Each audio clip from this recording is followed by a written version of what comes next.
দর্শক আমন্ত্রণ জানাচ্ছি এটিএন নিউজের নিয়মিত সাপ্তাহিক আয়োজন popular Life Insurance Company limited B-stock অনুষ্ঠানে। আপনাদের সাথে আছি আমি গোলাম কাদির রবু। মূলত অর্থনীতি এবং ব্যবসা বাণিজ্যের নানা বিষয় নিয়ে আমরা এই অনুষ্ঠানে আলোচনা করে থাকি। আজ আমরা আলোচনা করব দেশের যে বৈশ্বিক সংকটের যে প্রভাব অর্থনীতিতে পড়েছে সেইটা নিয়ে এবং কৃষি সেক্টরে এটার কি ইম্প্যাক্ট পড়েছে সেটিও আমাদের আলোচনার বিষয় হিসেবে থাকবে। আজ আমাদের সাথে উপস্থিত আছেন KSM মুস্তাফিজুর রহমান, যিনি ন্যাশনাল এগ্রি কেয়ার গ্রুপের ব্যবস্থাপনা পরিচালক এবং সেই সঙ্গে যিনি দায়িত্ব পালন করছেন বাংলাদেশ অ্যাগ্রো কেমিক্যাল ম্যানুফ্যাকচারার্স অ্যাসোসিয়েশনের সভাপতি হিসেবে। জনাব মুস্তাফিজুর রহমান, আপনাকে স্বাগত জানাচ্ছি আমাদের অনুষ্ঠানে। ধন্যবাদ। জি, আমরা একটু আলোচনাটা শুরু করতে চাই একটু বৈশ্বিক সংকটটা দিয়েই। সেটি হচ্ছে যে আপনি তো এগ্রিকালচার সেক্টরের সঙ্গে আছেন, সেই সঙ্গে ফার্মাসিউটিক্যালের সঙ্গে আছেন, রিয়েল এস্টেটের সঙ্গে আছেন। এই যে বৈশ্বিক সংকট এখন চলছে সেটির কি ইম্প্যাক্ট পড়েছে আমাদের দেশের অর্থনীতিতে, এবং আপনি যে সমস্ত সেক্টরে কাজ করছেন বেসিক্যালি সেগুলোতে কি ইম্প্যাক্টটা পড়েছে? ধন্যবাদ। আপনার বক্তব্যের মধ্যে আপনি বলেছেন বৈশ্বিক সংকট। জি, আসলে সংকটটা শুধু বাংলাদেশের না, এটা সারা পৃথিবীময়।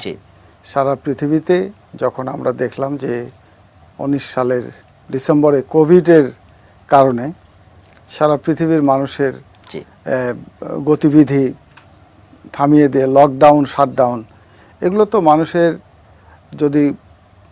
যদি স্বাভাবিক কর্মকাণ্ড যদি করতে না পারে তাহলে এটা তো অর্থনীতিতে এটাই প্রভাব পড়ে। যে অর্থনীতি সচল রাখতে হলে আপনার শিল্প কলকারখানায় উৎপাদন হতে হবে, ট্রেড অ্যান্ড ম্যানুফ্যাকচারিং ঠিক থাকতে হবে।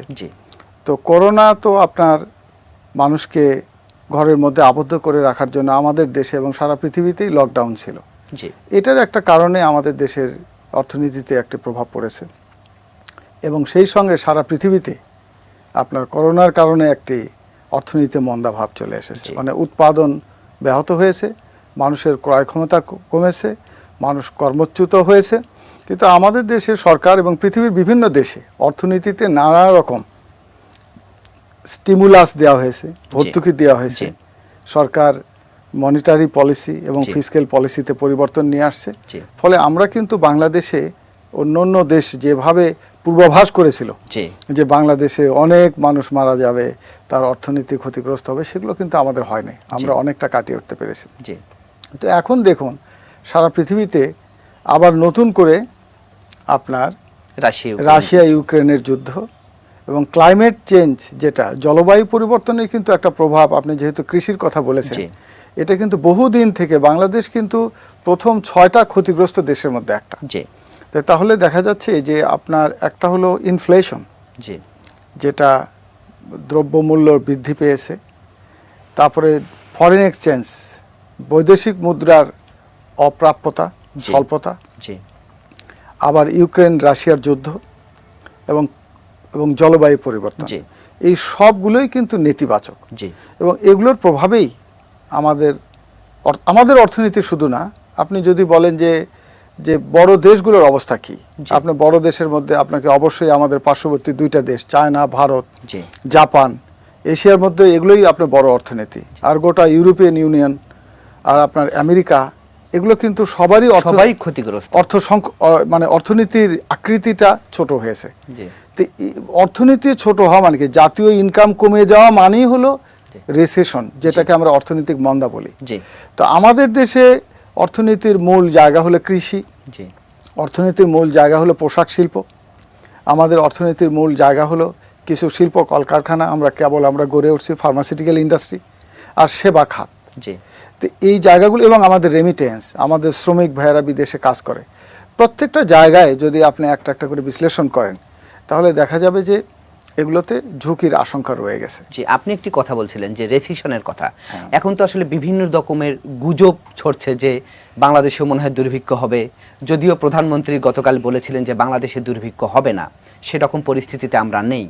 তো এই বিষয়টাকে কিভাবে দেখছেন? বিভিন্ন মানুষ বিভিন্নভাবে এটাকে দেখার চেষ্টা করছে। দেখুন, মাননীয় প্রধানমন্ত্রী যেটা বলেছেন সেটা কিন্তু আমাদের সবাইকে সজাগ করতে হবে। আমি বলবো যে উনি যথার্থই বলেছেন যে সারা পৃথিবীর থেকে বাংলাদেশ তো বিচ্ছিন্ন না, এখন তো গ্লোবাল ভিলেজ বলা হয়। এই রিসেশনকে মোকাবেলা করতে হলে আমাদের সজাগ থাকতে হবে। তা আমাদের আছে কি? আমাদের আছে কৃষি। তো কৃষিতে উৎপাদনশীলতা বৃদ্ধি করতে হবে, 1 ইঞ্চি জমিও যেন ফাঁকা না থাকে, সেটাকে উনি সজাগ করেছেন। আর আমাদের পোশাক শিল্প, যেটার ক্রেতা হলো ইউরোপিয়ান ইউনিয়ন এবং হলো আমেরিকা, তারা বড় ক্রেতা, তাদের অর্থনীতিও সংকুচিত হয়েছে। ফলে এগুলোই কিন্তু আশঙ্কার জায়গা। আপনার যদি পূর্বাভাস, ধরুন একটা কোম্পানি, বৃহত্তর কোম্পানি চলে কিভাবে, তারা কিন্তু 5 বছরের বাজেট করে থাকে, পরিকল্পনা করে যে আগামীতে কোন মাসে, শুধু বছরে না, কোন মাসে আমার ইনকাম কত, কোন মাসে আমার ব্যয়ের খাতটা কত, এইভাবে তাদের ক্যাপিটাল বাজেট করতে হয়। রাষ্ট্রের ক্ষেত্রেও ঠিক একই রকম। তো রাষ্ট্রপ্রধান যিনি, তিনি তো এটা মানুষকে সজাগ করবে, সচেতন করবে দেশের ভালোর জন্য। সেই জায়গাগুলো আমরা যদি সরকারের জায়গা থেকে শনাক্ত করা হয়েছে এবং বেসরকারি ব্যক্তি পর্যায় থেকে শুরু করে এবং কোম্পানি এবং কর্পোরেট হাউসগুলোতেও আমরা কিন্তু কোন জায়গাতে কোন ধরনের কৌশল নিলে আমরা এখান থেকে আমরা উত্তরণ করতে পারবো। রিসেশনকে ওভারকাম করারও কিন্তু কৌশল আছে, সেগুলো সরকারের পক্ষ থেকে আসে, বেসরকারির পক্ষ থেকে আসে। তবে একটা জিনিস আমি বলি আপনাকে, রিসেশন শব্দটা কিন্তু নতুন না। আমাদের যদি গত 50 বছরের ইতিহাস যদি দেখেন, তাহলে আপনি দেখবেন যে 75 সালে সারা গ্লোবাল রিসেশন হয়েছে, আপনার এদিকে 81 সালে হয়েছে, সর্বশেষ 2009 সালে হয়েছে, এখন আবার এটা হচ্ছে। তার মানে প্রতি 10 থেকে 20 বছরের মধ্যে অর্থনীতিতে এক ধরনের একটা মন্দা ভাব আসে। অর্থাৎ রিসেশন শব্দটা, আমরা মন্দা শব্দটাকে যে খোলাসা করে বলেন, তাহলে কি জাতীয় ইনকামটা কমে যায়, জিডিপিতে পার ক্যাপিটা ইনকাম কমে যায়।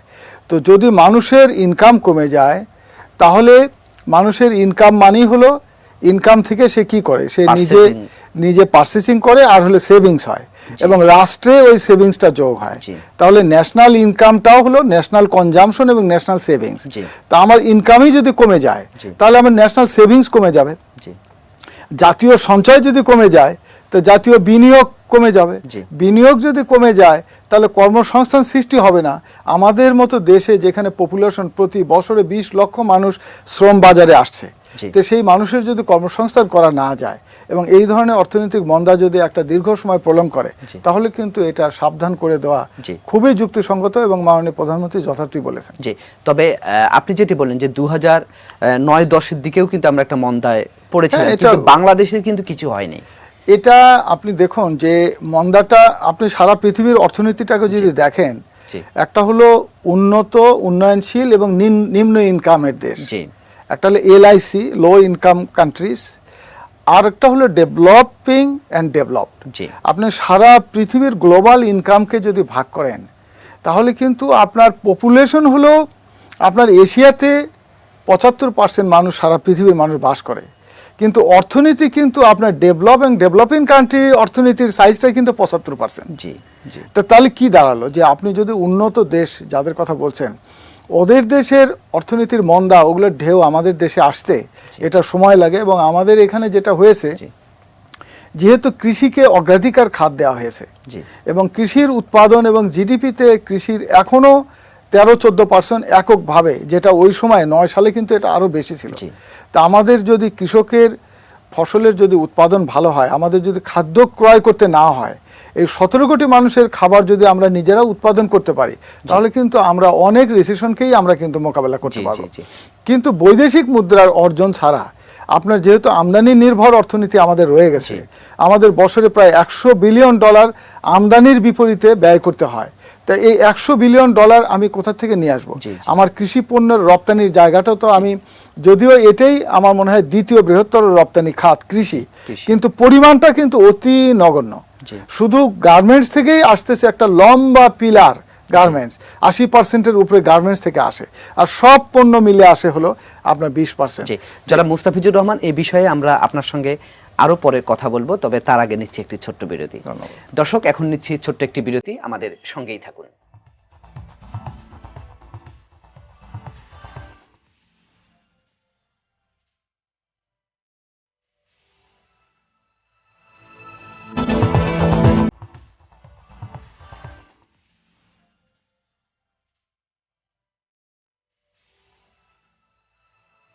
দর্শক, বিরতির পর আমরা আবারও ফিরে এলাম popular Life Insurance Company limited B-stock অনুষ্ঠানে।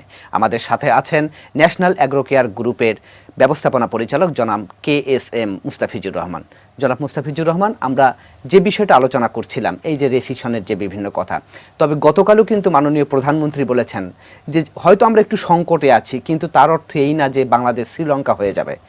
প্রধানমন্ত্রী বলেছেন বাংলাদেশ কখনোই শ্রীলঙ্কা হবে না। দেখুন, আমাদেরকে নিম্ন ইনকামের দেশ বলা হয়, LDC। আমরা 15 সালে নিম্ন ইনকামের দেশ থেকে আমরা মধ্যম ইনকামের দেশে এসেছি। 15 সাল থেকে 3 বছরের সময় দেওয়া হয়েছিল যে অর্থনীতিতে যদি প্রবৃদ্ধিটা 3 বছর থাকে, কোন ক্ষেত্রে কৃষিতে প্রবৃদ্ধি দেখা হয়, বিভিন্ন অর্থনৈতিক ভঙ্গুরতা যেগুলোকে মেজার করার জন্য আরও 3 বছর সময় দেওয়া আছে। যেমন ধরুন, কোস্টাল বেল্টে মানুষ কি পরিমাণ থাকে, মৎস্য চাষি আছে কিনা, তারপরে দুর্ঘটনায় মানুষ মারা যাচ্ছে কিনা, বাচ্চাদের স্কুল ড্রপ হচ্ছে কিনা, এগুলো আপনার এই জিডিপির ইনকামের বাহিরেও, পার ক্যাপিটা ইনকামের বাহিরে আরও কিছু প্যারামিটার আছে, যেগুলো প্যারামিটারকে পরিমাপ করে LDC থেকে এটা বের হয়ে আসে যে মধ্যম ইনকামের দেশ। এটা কিন্তু আমরা 15 সালে গ্রাজুয়েশন হয়েছে। তারপরে 19 সালে এসে যখন কোভিড শুরু হলো, তখন কিন্তু এটা আমরা কোভিডের সময়ে দারিদ্র্য বিমোচনের যে লক্ষ্যমাত্রা নির্ধারণ করা হয়েছিল, আপনার সমস্ত LDC কান্ট্রি কিন্তু ওই সময় দারিদ্র্য বিমোচনে ওই রেখাটা ওইভাবে রিডাকশন হয় নাই, এবং বাংলাদেশ কিন্তু একটা ব্যাপক পরিবর্তন আসছে দারিদ্র্য বিমোচনে। আমাদের দারিদ্র্য জয়ের সেই গল্প শুনতে কিন্তু বিশ্ব ব্যাংকের প্রেসিডেন্টও বাংলাদেশে এসেছে। তাহলে বাংলাদেশের যে দারিদ্র্য বিমোচন, দারিদ্র্য আমরা কাকে বলছি, পভার্টি কোনটা, একদিনের ইনকাম দিয়ে একদিনের খাবার হয় না এরকম মানুষের সংখ্যা কত। আমরা যখন দেশটা স্বাধীন হয়েছিলাম, তখন আমাদের দেশের বঙ্গবন্ধুর সময়ে আমরা যখন পাকিস্তান যখন ছিল, তখন তো ছিল নেগেটিভ জিডিপি। পাকিস্তান থেকে দেশ স্বাধীন হয়েছে যে মুহূর্তে, সেই মুহূর্তে শতকরা 88 জন মানুষের একদিনের ইনকাম দিয়ে একদিনের খাবার হতো না। সেই দেশ আজকে ঘুরে দাঁড়িয়েছে।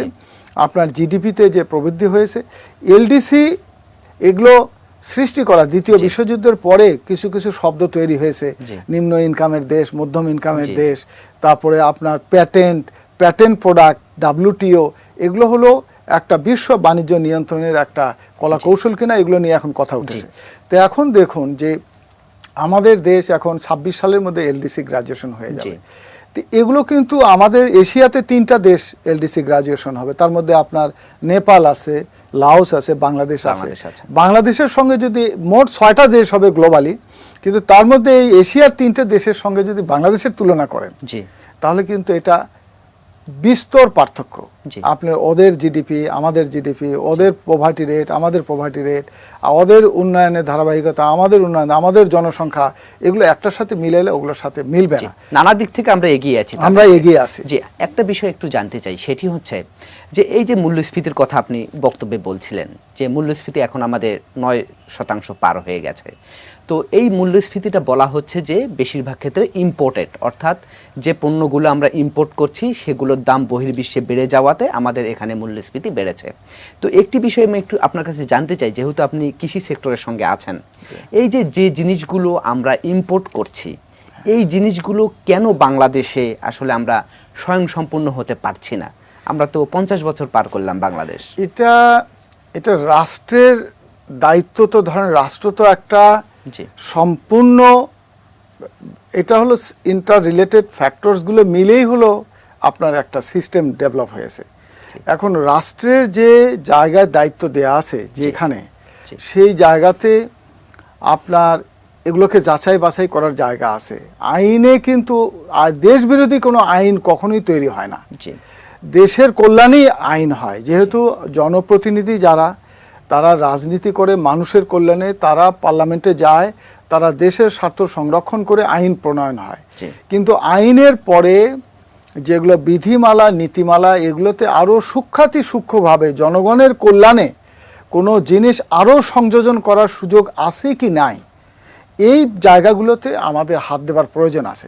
সেখানে ধরুন, যেগুলো বাণিজ্যিক সংগঠন যারা আছে, সেই FBCCI এর তালিকাভুক্ত বাণিজ্য সংগঠনের প্রতিনিধিদেরকে নিয়ে এই নীতিমালা, বিধিমালা প্রণয়নে সুষ্ঠু নীতিমালা, বিধিমালা প্রণয়ন করতে হবে, যাতে কোন কোন জিনিস আমাদের আমদানির বিকল্প হিসেবে আমরা দেশে উৎপাদন করতে পারি। মাননীয় প্রধানমন্ত্রী 3-4টি কথা বলেছেন। একটা হলো আমাদের উৎপাদন করা যায় যেটা সেটা আমাদের উৎপাদন করতে হবে এবং রপ্তানির বাস্কেটটাকে বড় করতে হবে এবং 1 ইঞ্চি জায়গায় যেন ফাঁকা না থাকে। তো এর মধ্যেই কিন্তু একটা দার্শনিক একটা তত্ত্ব রয়ে গেছে, যেগুলোকে যদি আমরা অনুসরণ করি, আমরা কৃষির যে সমস্ত উপকরণ আমরা আমদানি করি সেগুলো অনেকগুলোই আছে এখানে উৎপাদন করার মতো জিনিস। যেমন ধরুন আপনি ফার্টিলাইজার আমরা উৎপাদন করি, ইউরিয়াটা, আর বাকিগুলো আমরা সবগুলোই আমদানি করি। আমাদের টিএসপি ফার্টিলাইজারে আমাদের ফ্যাক্টরি আছে, এটার সক্ষমতা বৃদ্ধি করা সম্ভব। এর কাঁচামাল কিন্তু আশেপাশে দেশেই পাওয়া যায়, মায়ানমারে পাওয়া যায়, আপনার হলো এখানে ইন্দোনেশিয়াতে পাওয়া যায়, আপনার মধ্যপ্রাচ্যের রাষ্ট্রে পাওয়া যায় এবং ওইদিকে ইউক্রেন রাশিয়াতে পাওয়া যায়, কানাডায় পাওয়া যায়। তো সেখান থেকে আমরা কিন্তু কাঁচামাল নিয়ে এসে যে ভর্তুকি আমরা ফার্টিলাইজারে দিচ্ছি, আমাদের এখানে ভর্তুকি দিয়ে এটা সক্ষমতা তৈরি করা সম্ভব। আর অতি সাধারণ একটা জিনিস আমরা আমদানি করি, আমরা ধরুন মানুষের জন্য যে সমস্ত ঔষধ প্রয়োজন, যেটা অত্যন্ত সফিস্টিকেটেড মানে প্রযুক্তি নির্ভর, সেগুলো কিন্তু আমরা পৃথিবীর 160টা দেশে রপ্তানি করি, যেটা উচ্চ প্রযুক্তি সম্পন্ন। আর ফসলের কীটনাশক, ফার্টিলাইজার, এগুলো কিন্তু উৎপাদনের জন্য আপনার খুব বড় রকমের প্রযুক্তি নয়। ধরুন কীটনাশকের কাঁচামাল আপনি নিয়ে আসলেন, 99% ঘনত্বের একটা কাঁচামাল নিয়ে আসলেন, এখানে তার সঙ্গে এক ধরনের সলভেন্ট আছে, সেই সলভেন্ট দিয়ে আপনি এটা আপনার তারপরে বিভিন্ন রাসায়নিকের সঙ্গে নির্দিষ্ট মেশিনে প্রক্রিয়ার মাধ্যমে আপনি তৈরি করবেন, করে আপনি সরকারি ল্যাবরেটরিতে পরীক্ষা করে দেখবেন এগুলো যথাযথ আছে কিনা। তাহলে এখান থেকেও তো কিন্তু আমরা অনেক টাকা সাশ্রয় করতে পারি এবং আমরা ফার্টিলাইজার, যেগুলো অর্গানিক ফার্টিলাইজার তৈরি করতে পারি। এখানে বিনা নামে একটি গবেষণা প্রতিষ্ঠান আছে, যে নিউক্লিয়ার এগ্রিকালচার, সেখানে কিন্তু জীবাণু ফার্টিলাইজার তারা আবিষ্কার করেছে। সেই ফার্টিলাইজারগুলো কিন্তু বাজারজাতকরণের, মার্কেটিংয়ের কিন্তু কোনো লোক নাই। অর্থাৎ গবেষক তো গবেষণা করে একটা জিনিস উদ্ভাবন করবে, কিন্তু এটার চাহিদা তৈরি করা, মার্কেটিং হলো অন্য একটা সাবজেক্ট। আমি যদি এক কথাই বলি, তাহলে ধরুন একটা দেশের উন্নত হলো অনেক বিষয়ের মধ্যে গুরুত্বপূর্ণ 2টা বিষয়, আপনার ট্রেডিং অ্যান্ড ম্যানুফ্যাকচারিং, সেই দেশ কতখানি স্বয়ংসম্পন্ন, আমরা কতগুলো পণ্য উৎপাদন করতে পারি আর কতগুলো পণ্য আমরা ট্রেড করতে পারি, সেটার উপর নির্ভর করে যে জাতীয় অর্থনীতিটা। আজকে ধরুন আমাদের দেশের আমরা লক্ষ্যমাত্রা নির্ধারণ করেছি, এনবিআর এর ইনকাম নির্ধারণ করেছি 3,30,000 কোটি টাকা। তো 3,30,000 কোটি টাকা কোথা থেকে আসবে? এটা তো প্রাইভেট সেক্টর থেকে আসবে। তো প্রাইভেট সেক্টরে যদি আমরা ট্রেড, কমার্স অ্যান্ড ম্যানুফ্যাকচারিং যদি আমরা জোরদার করতে পারি, তাহলে কিন্তু গভর্নমেন্টের ইনকাম বেড়ে যাবে। তা আমরা এই জায়গাটা আমরা আরও কোন কোন জায়গা, মাননীয় প্রধানমন্ত্রী এটাই বলেছেন যে দেশে উৎপাদন করা যায় কোনটা। আপনি যেমন বলেছেন কৃষিতে কি কি উৎপাদন করা যায়, আপনি দেখুন কৃষক 1.5 কোটি কৃষক রয়ে গেছে, তিনি কিন্তু বিনিয়োগকারী। একক ক্ষেত্রে এত বেশি বিনিয়োগকারী কোনো সেক্টরে নাই। আপনার গার্মেন্টসে কয় হাজার লোক বিনিয়োগকারী, এখানে 1.5 কোটি মানুষ বিনিয়োগ করার জন্য বসে আছে, তার ল্যান্ড আছে, তার লেবার আছে, আপনি তাকে প্রযুক্তি দিতে হবে। আনকন্ডিশনাল মানি যদি দিয়ে প্রযুক্তি যদি তাকে দিতে পারেন এবং তার উৎপাদিত পণ্য যদি আমরা এখানে শিল্পের কাঁচামাল হিসেবে আনতে পারি এবং তার উৎপাদিত পণ্য যদি আমরা বহির্বিশ্বে রপ্তানি করতে পারি, আমাদের এগ্রিকালচার এক্সপোর্ট হচ্ছে আমাদের গার্মেন্টসের পরে অতি সামান্য, কিন্তু কোন মার্কেটে যাচ্ছে? এটা যাচ্ছে আমাদের বিদেশে, মিডল ইস্টে বা কানাডায়, আমেরিকায়, আমাদের দেশীয় ভাইরা যেখানে আছে সেই বাজারে যাচ্ছে। তা আমরা তো মাস মার্কেটে যেতে পারি নাই। সেখানে যাবার জন্য আমাকে কি করতে হবে? আমার এই ফসল উৎপাদন করে যাতে আমরা বিদেশে রপ্তানি করতে পারি এবং শিল্পের কাঁচামাল হিসেবে ব্যবহার করতে পারি, এই সাইকেলটা কিভাবে পূরণ করা যায়, তার জন্য বিসিসিআই এর এই সংশ্লিষ্ট ট্রেড অর্গানাইজেশনের সঙ্গে সংশ্লিষ্ট মন্ত্রণালয়ে বৈঠক করে নীতি নির্ধারণ এগুলো ঠিক করতে হবে, ট্রেড ফ্যাসিলিটিস দিতে হবে, তাহলেই এটা স্বয়ংসম্পূর্ণ হবে। আমরা আলোচনার একেবারে শেষ পর্যায়ে চলে এসেছি। আপনাকে অসংখ্য ধন্যবাদ আমাদেরকে সময় দেওয়ার জন্য। আপনাকেও ধন্যবাদ, এটিএন নিউজকে ধন্যবাদ, দর্শক শ্রোতাকে ধন্যবাদ। জি দর্শক, এই ছিল আজকের Popular Life Insurance Company Limited বিস্টক অনুষ্ঠান। আগামীতে আবারও দেখা হবে অন্য কোনো বিষয় নিয়ে। সে পর্যন্ত ভালো থাকুন, সুস্থ থাকুন, এটিএন নিউজের সঙ্গেই থাকুন।